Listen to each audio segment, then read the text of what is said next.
Russia has transported a captured Ukrainian Leopard tank deep into its hinterland to tear it down and analyze its components, an open-source investigation by Defense News shows.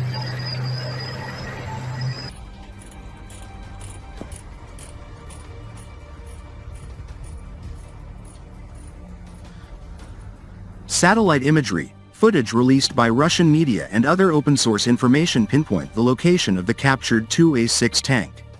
The factory, Uralvagonzavod, Uralvagon factory, in English, is known as the world's largest tank producer, reportedly having churned out over 100,000 since World War II. It is also involved in the production of the most modern tank variants Russia has to offer.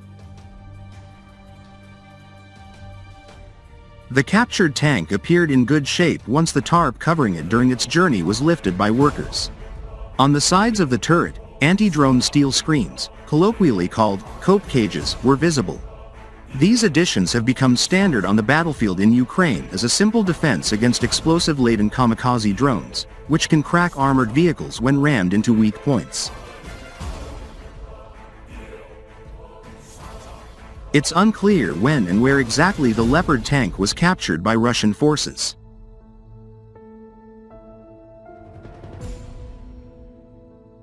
Dutch open-source investigative site Onyx, which keeps track of battlefield losses in the Ukraine war, has identified 13 Leopard Tu-A6 tanks that the Ukrainian armed forces have lost. 7 have been destroyed, while the rest were damaged.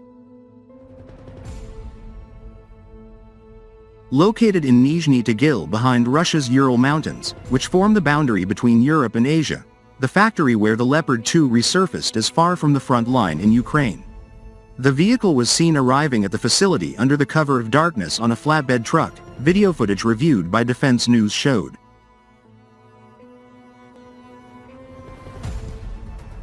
The Uralvagon factory, which produces train cars besides armored vehicles, is one of the largest industrial complexes in Russia. It was built in its present location deep inside Russia at Stalin's behest during World War II. At the time, the rapid advance of German forces in their surprise, Barbarossa, invasion necessitated the evacuation of vital wartime industries far away from the western border of Russia, home to most of the country's population centers.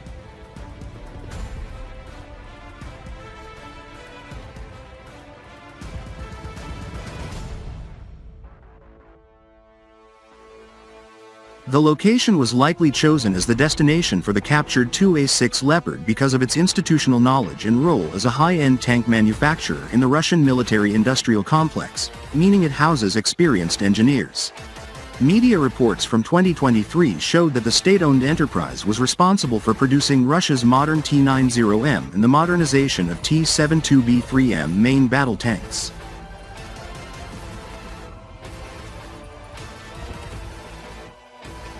Defense News was able to geolocate video footage of this upgrade process to the same building where the captured Ukrainian Leopard tank was dropped off.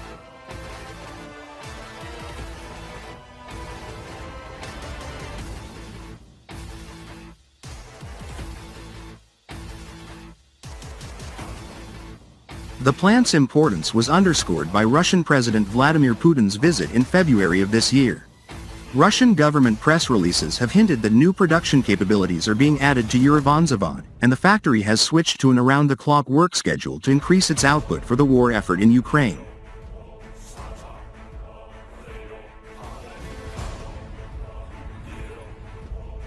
Russian media gloated at the capture of the Western tank, citing Western industry publications as panicking about classified technologies falling into Moscow's hands. Articles further goaded that the unsuccessful use of German tanks in Ukraine could negatively affect the export potential of armored vehicles, as RIA Novosti, a Russian state-owned news agency, put it. Although over 20 years old, the German-made Leopard 2A6 is still regarded as a competent and modern main battle tank. Its advantages over Russian tanks range from higher crew survivability to the advanced gun, fire control system, different armor, type of shells used, and even the powerful and efficient engine.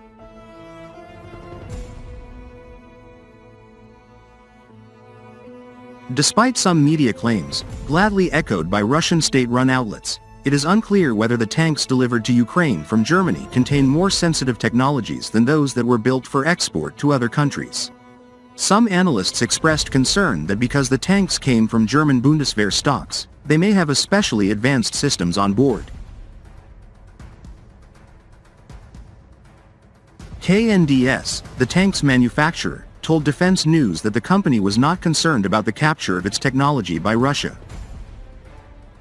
It won't be easy to copy, and Russia is likely to have much of the information already anyway, a company spokesperson said in an interview. The arms manufacturer further clarified that there is no such thing as an export version of the tank, but that orders are tailored to their specific customers' requirements. The spokesperson, who asked to remain unnamed, could not say whether there were particularly sensitive technologies in the tanks coming from the German armed forces or whether they had been modified before being sent to Ukraine. The Russians will likely be able to figure out some things, but what exactly is hard to say, the company spokesperson concluded.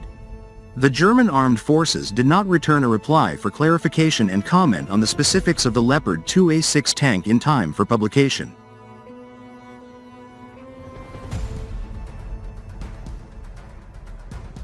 Germany has provided Ukraine with 18 Leopard tanks of the 2A6 variant, while Portugal has contributed 3. This isn't the first Leopard 2 that Russia has captured. In April, footage was released of Russian military men analyzing a tank in a field tent that was missing its treads. However, the more recently resurfaced tank appears to be in much better condition, possibly providing insights that Russia was unable to gain previously.